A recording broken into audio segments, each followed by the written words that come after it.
you're going to get to hear about them more. We're glad that they've joined us so that we can talk about their life, their interests, on and off the air, be able to hear their heart, their passions, their struggles, and I think it's going to be delightful. You're going to really get some great information, and you're going to be inspired today.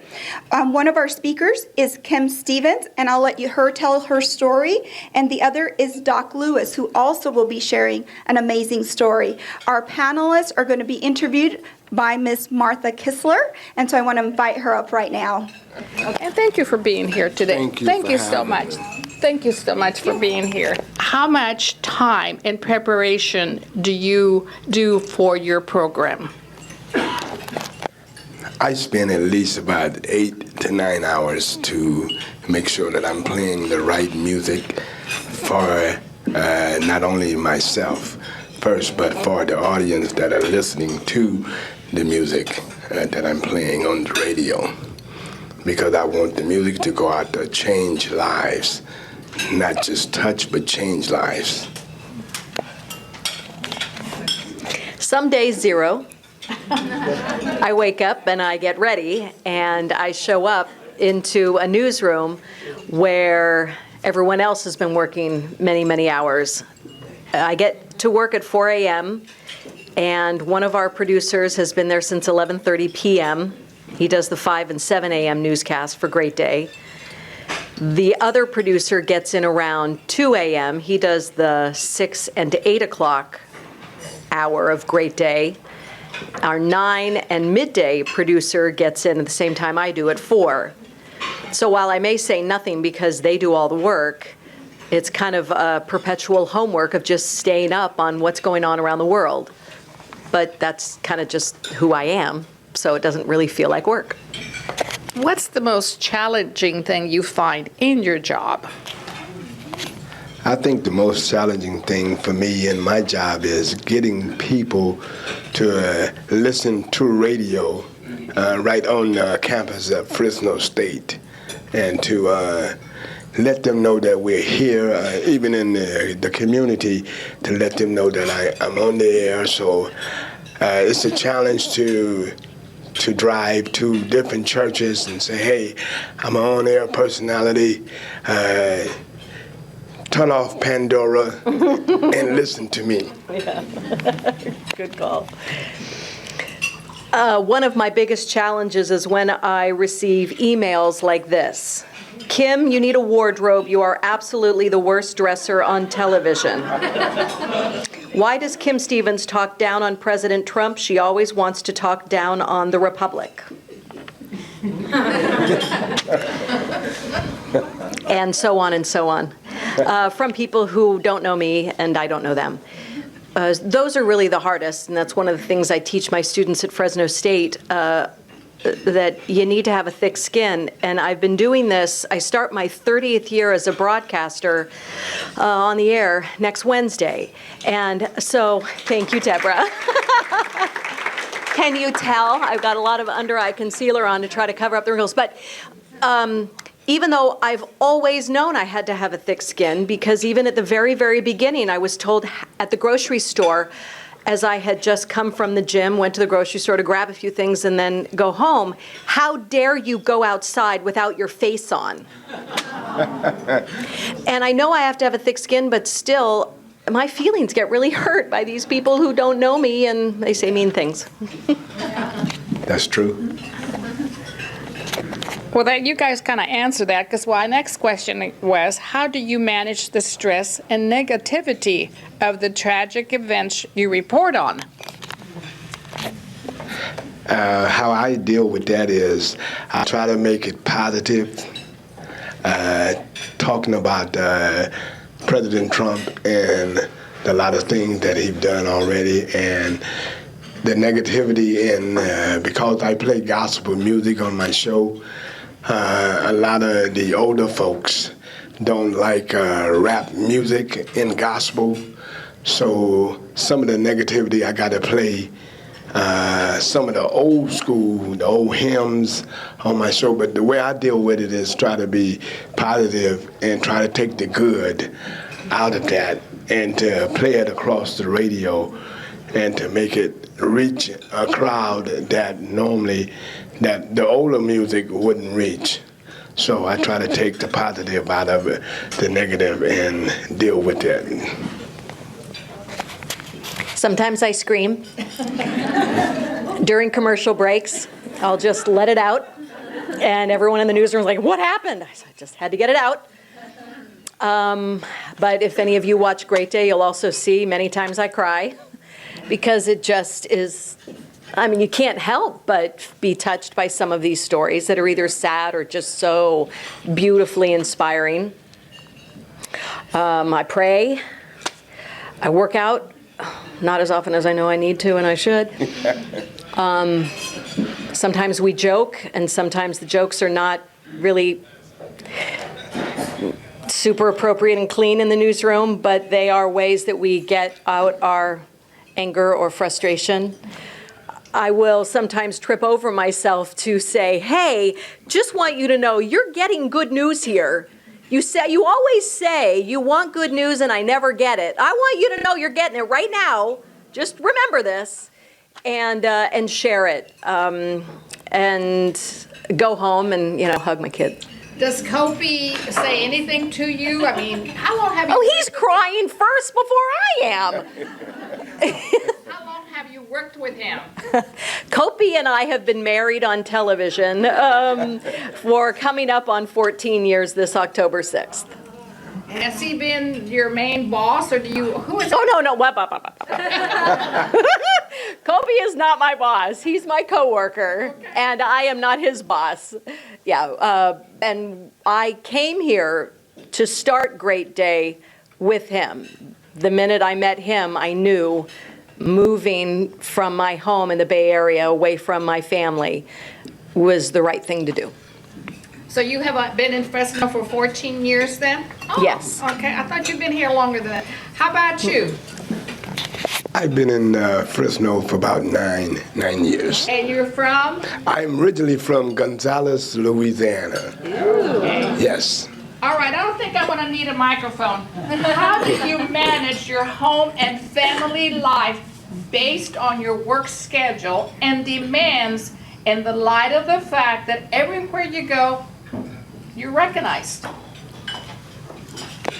For me, my wife of 28 years keeps me grounded.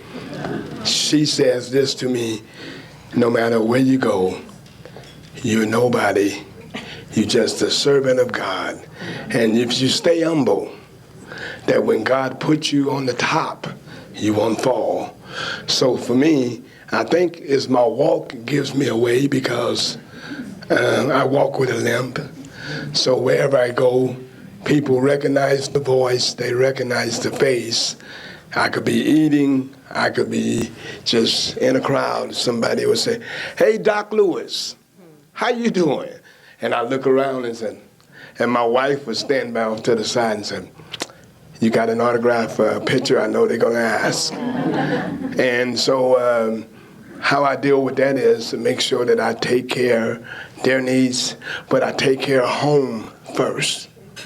Because without a good Christian home, you can't have a good Christian radio show. My husband is our stay-at-home parent. We both were raised by one, and we decided that we wanted to have that for our kids.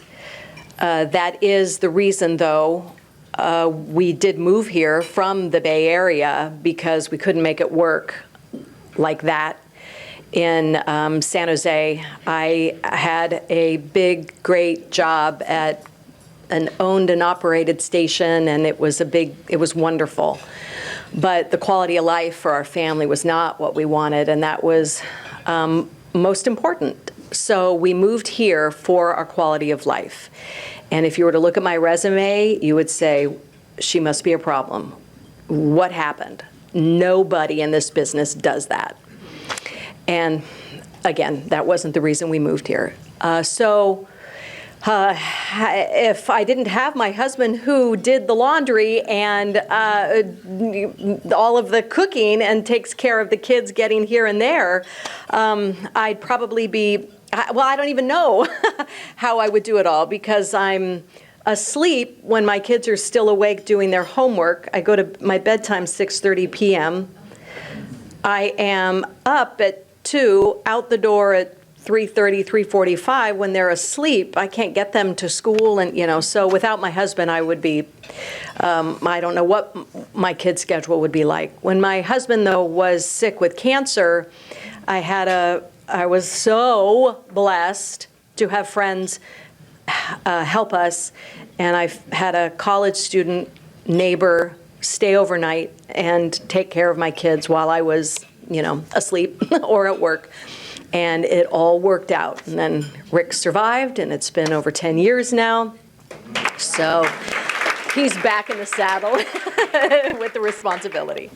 What inspired you to write a book that compelled you to share your story to the world? So now you can tell your story. First of all, I think my mother and my grandmother, because I was born brain dead, my brain was dead 9 hours, and only weighed 8 ounces at birth. And I have cerebral palsy and polio. And what inspired me to write this book is the challenges that I seen when I was coming up, the name calling, all of that. I would get called crippled. I would get called all kinds of names. You're never going to be nothing. You're never going to be this. You can't read. You can't write. You can't hear properly. You look at your hand, you're deformed. All of that inspired me to write a book. In 2008, it was a Saturday, my mother was very ill. She called me. I was on tour, so she called me and said, look, I need to talk to you. She began to talk to me and began to tell me a whole lot of stuff. And she said, and I want you to write a book. And now really, I tell you the honest truth, and this is going to make you laugh. When we was in grade school, my sister and I was in love with a certain girl. But I couldn't write the letter. Back then you didn't have cell phones, so if you liked the girl, you wrote the letter in the class. So my sister and I were sitting in the class, and I whispered over to her and said, look, I need you to write a letter to this certain girl and make it sound good. And she did, and the girl was like, wow, you could write. And I didn't write the letter, but it inspired me later on to start writing, to take classes and get that done. And my mother told me a whole lot. She said, I need you to put this in the book. I need you to do this. And the very next day she passed away. And so in her honor, I wanted to get this book done, and I didn't have no resources, I didn't know nobody. So when I was in Toronto, coming from Toronto after singing at a concert, I met this gentleman named Rick, and I think he was a scout for the Toronto Blue Jays. And I gave him one of my self-published books that I just written, and he contacted Tate Publishing Company, and they flew down here, and we signed a contract at Doghouse Grill. And that book, Amazon.com, Barnes & Noble, and it's called Let Me Tell You My Story. And that's how that book came. Why did you decide to teach at Fresno State with such a demanding career and schedule at home and work? When something comes out of the blue, a lot of times people say it was a God thing. I kind of feel like it was that for me. I got my master's degree a long time ago, back in the 90s, when I was back in Tennessee. I was a news anchor there, and I was, out away from family. I had a lot of free time. Even though I anchored the newscast, I felt like I needed to do something else. And I always wanted to go back to school and teach. And then I saw that my company at the time would pay for it. I thought, well, that seems like a no-brainer. So over a couple of years, I got my master's while I was working and going to school. And then I got married and had children, and it just wasn't going to work out time-wise. And then Liz Gonzalez, a coworker of mine, comes to me one morning as I'm having lunch in the break room in between newscasts at 10:30, and she says, "Hey, you've got your master's, right?" I said, "Yeah." "Why?" She says, "Well, Faith Sidlow asked me to teach over at Fresno State, but I can't because I don't have a master's. I told her to call you." And my kids were now old enough, and I had been wanting to, but I was scared. I didn't know how to go about getting my foot in the door. I forgot that Faith was teaching there full time. And so we got together and she brought the paperwork for me to sign. It was the end of July. School started August. I had to have a contract signed within 2 weeks. And all of a sudden, this avalanche just happened. And next thing I knew, I was in a class and I felt like I was on my first day at work in television news, where I've got this voice in my head saying, "You don't know what the heck you're doing, but you're going to play it off like you totally know." And I've been doing that I'm starting my 3rd year this fall, teaching news writing at Fresno State. And then last semester, I added a 2nd class, because why not? I got all this extra time. And I taught on-air performance. And now I'm going to be teaching the newscast class. The students put together a half-hour newscast every week, and it airs on TV, and everyone can see it. And it's very exciting. I love giving to these students and trying to inspire them as they want to go forward. I'm trying to teach them to be ethical and to use their faith, whatever it is, to be a good person, holding the microphone, interviewing people, to not think you're better than anyone else, to try to share people's stories, because that's really all that we want, but not to ever put someone in an uncomfortable situation, to be truthful and honest, and have good grammar, and enunciate your words, please. And even though you may see a newscast in this town and they speak certain words, in my class, we're not going to do that. We're going to do it this way. I know you're going to see it done a different way on all stations, including our own. There are times that the grammar is horrible. Oh my gosh. And I'm trying very hard to at least get my students to do it the right way. How do you balance your faith at work with corporate attitudes against religion? Well, my show is gospel. My show is gospel. It's called Gospel Hits. But when I get an email and someone want to talk about the different denominations and all of that in the corporate world, then I don't tackle those questions. I tell them my show and my format is a music format, and we don't tackle those on my show. And but if you definitely want to talk about that, I can set up a meeting and you can come down personally and talk to me, because I do know the scriptures, and we can talk in shallow water of the scripture, or we can go deeply based in the scriptures where I won't leave you confounded without an answer. And that's the way I handle that in the corporate world. And if I'm just me without the suit on and just Dr. Lewis, and then you want to talk about religion, then we can do that too. But I make sure that I will not leave you, and we don't leave confounded. We leave with a considerable answer that we both can have an understanding. I try to just walk the walk, I guess. I mean, I'm in a business where you're not supposed to know what religion I am or who I voted for.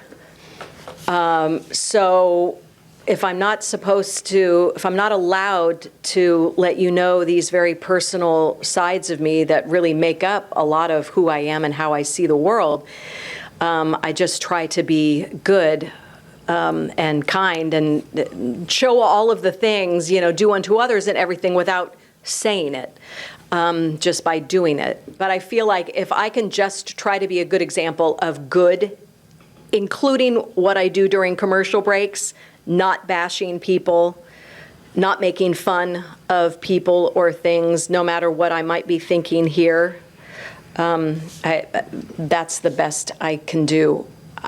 And I feel like I'm doing a pretty good job when all through the years, coworkers come to me, as just did this morning, and says, "Can I talk to you? I need some advice." And we go into an area where no one can hear, and they're asking, how can I handle this situation? Or I'm being asked to do this one story, and I feel like it's just really tearing me against everything that I believe in. What do I do? And I feel like if they feel like they can come to me for some good, honest reasoning, then I must be doing, hopefully, something right.